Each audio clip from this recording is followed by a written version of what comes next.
देखो, आज हम लोग क्लास 10th का केमिस्ट्री का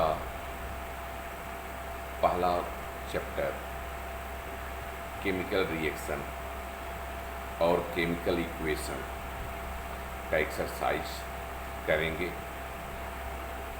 इसलिए सभी लोग अपनी एनसीईआरटी बुक को खोल लें और उसके प्रश्नों को ध्यान से देखें और साथ में उसका आंसर भी आप ध्यान दें। तो चलें हम लोग एक्सरसाइज करें। एनसीईआरटी पाठ्य पुस्तक से पहला क्वेश्चन हमारा है टेक्स्ट बुक का। वायु में जलाने से पहले मैग्नीशियम रिबन को साफ क्यों किया जाता है? मैग्नीशियम रिबन को साफ क्यों किया जाता है? तो इसका आंसर क्या हो सकता है, आप खुद सोचिए। मैग्नीशियम एक मेटल है, धातु है, जो नम वायु के संपर्क में आकर वह ऑक्साइड बना लेता है, अर्थात उस पर सफ़ेद रंग की परत जम जाती है और यह सफ़ेद रंग की जो परत होती है वह मैग्नीशियम ऑक्साइड होता है। इसलिए हम सबसे पहले एक तरह से कहें कि यह मैग्नीशियम ऑक्साइड हमारे जलने में अवरोध पैदा करता है। इसलिए मैग्नीशियम रिबन को जलाने से पहले हम रेगमार्क से उसे साफ कर लेते हैं, अर्थात उसकी परत को साफ कर लेते हैं, जिससे कि वह आसानी से जल सके। अब देखो दूसरा क्वेश्चन ध्यान दो। निम्नलिखित रासायनिक अभिक्रियाओं के लिए संतुलित समीकरण लिखना है।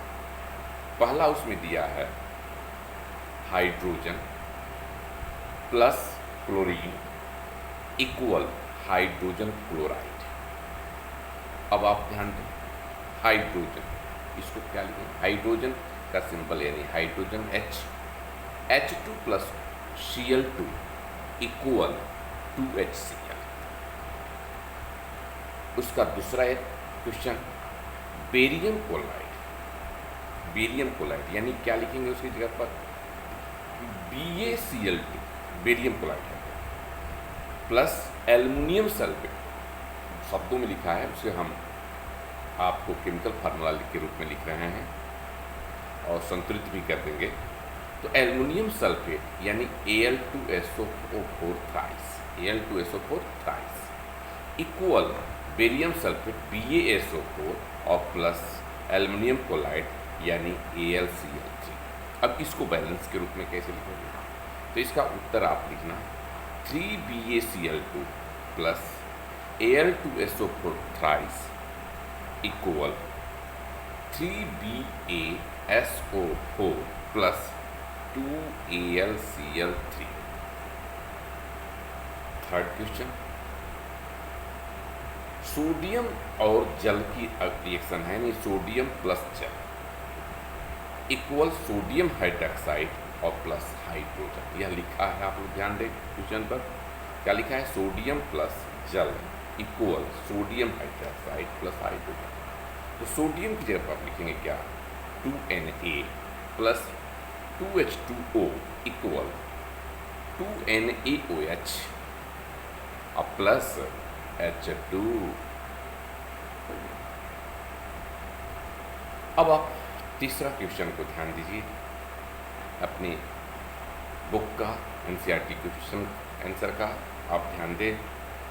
निम्नलिखित अभिक्रियाओं के लिए उनकी अवस्था के संकेतों के साथ संतुलित रासायनिक समीकरण लिखिए। देखिए अब उसका क्वेश्चन क्या है, पहला उसमें दो क्वेश्चन। उसका पहला देखें, जल में बेरियम क्लोराइड और सोडियम सल्फेट के विलयन अभिक्रिया करके सोडियम क्लोराइड का विलयन तथा अघुलनशील बेरियम सल्फेट का अवक्षेप बनाता है। अवच्छेद, प्रेसिपिटेट। तो इसका आप रासायनिक यानी संतुलित समीकरण संकेतों की सहायता से क्या लिखेंगे? बेरियम क्लोराइड है तो उसके लिए लिखें BaCl2 प्लस, तथा है तो प्लस सोडियम सल्फेट, यानी आप लिखो BaCl2 plus Na2SO4 equal BaSO4 plus 2NaCl। ये पहला का आंसर हो गया।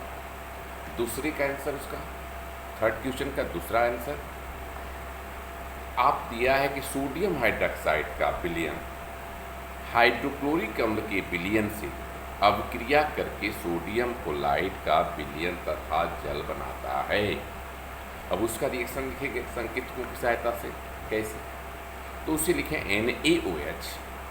क्या बोला? NaOH plus HCl equal NaCl plus H2। Okay, 3 question का आंसर हो गया। किसी को दिक्कत? आगे देखा जाए। एक प्रश्न आपके सामने आपकी बुक में लिखा है कि किसी पदार्थ X के विलयन का उपयोग सफेदी के लिए होता है। किस पदार्थ X के विलयन का उपयोग सफेदी करने के लिए होता है? यानी उस X पदार्थ का नाम लिखना है जिसको हम घरों की सफेदी या किसी भी दीवार की सफेदी करने में उसका उपयोग किया जाता है। तो आप सोचो, सफेदी करने में किसका उपयोग करते हो? तो क्या उत्तर दोगे? Calcium oxide. बस, कैल्शियम ऑक्साइड। अर्थात इस तरह से भी लिख सकते हो उसका रिएक्शन। उसमें कह रहा है, दूसरा कह रहा है कि पहले में लिखे पदार्थ X के जल के साथ अभिक्रिया करा दीजिए। तो कैल्शियम ऑक्साइड बोला मैंने, तो कैल्शियम ऑक्साइड का फॉर्मूला क्या होगा? CaO प्लस, रिएक्शन दिख रहे हो आप, CaO plus H2O equal CaOH twice, जिसे CaOH ट्वाइस यानी कि कैल्शियम हाइड्रोक्साइड। अब आप ध्यान दो, इसी आधार पर आप क्या करोगे? दूसरा उसका क्वेश्चन, आगे क्वेश्चन देखें आप NCERT क्वेश्चन में, पाठ्य पुस्तक में आप देखेंगे इस चीज़ को क्रियाकलाप में देखेंगे 1.7। क्रियाकलाप 1.7 में जल के विद्युत अपघटन में एक परख नली में एकत्रित गैस की मात्रा दूसरी से दोगुनी क्यों है? उस गैस का नाम बताइए। क्या बात? अब खुद सोचो आप। जल के विद्युत अपघटन में निम्न क्रिया होती है। जल के विद्युत अपघटन में निम्न, क्योंकि आप जानते हो कि जल का हम साधारण रूपों से किसी भी प्रोसेस से उससे हम अलग नहीं कर सकते, उनको तोड़ नहीं सकते, लेकिन इलेक्ट्रोलिसिस प्रोसेस से हम उसे तोड़ सकते हैं। अर्थात 2H2O इक्वल के ऊपर आप लिख देना इलेक्ट्रोलिसिस, हिंदी में विद्युत अपघटन। इलेक्ट्रोलिसिस की हिंदी होती है विद्युत अपघटन। इक्वल आप क्या लिखना? इक्वल आप लिख देना, इस रिएक्शन को पूरा कर रहे हो। 2H2O इक्वल के ऊपर विद्युत अपघटन 2H2 प्लस O। क्या लिख दोगे? 2H2 plus O। अब आप देखो अगला क्वेश्चन देखो। जब एक क्वेश्चन कह रहा है कि जब लोहे की कील को कॉपर सल्फेट के विलोज में डुबोया जाता है तो विलयन का रंग क्यों बदल जाता है? तो आप इसका उत्तर क्या दे सकते हो? देखो, जब लोहा का कील कॉपर सल्फेट के में डुबोया जाता है तो भूरे रंग का हो जाता है। इसका मतलब क्या है? इसका मतलब ये हुआ कि जो लोहा है वह कॉपर को डिस्प्लेस कर दिया, और जब डिस्प्लेस कर दिया तो कॉपर को डिस्प्लेस कर दिया, अर्थात उसे प्रतिस्थापित कर दिया, जिसके कारण हमारा आयरन सल्फेट बन जाता है। और इससे स्पष्ट हो जाता है कि हमारा आयरन जो है वह कॉपर से अधिक अभिक्रियाशील होता है या अभिक्रियाशील है।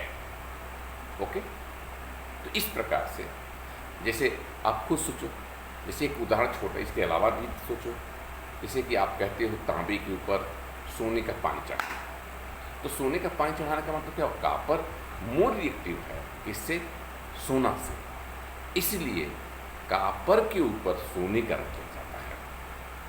तो इस तरह से जो है हमारा यह रिएक्शन यानी अभिक्रिया पूर्ण होती है। अगला अब आप विचार करेंगे, इस तरह से यह हमारे कुछ क्वेश्चनों का उत्तर मैंने दिया। नेक्स्ट क्वेश्चन हम अगले वीडियो में देने का प्रयास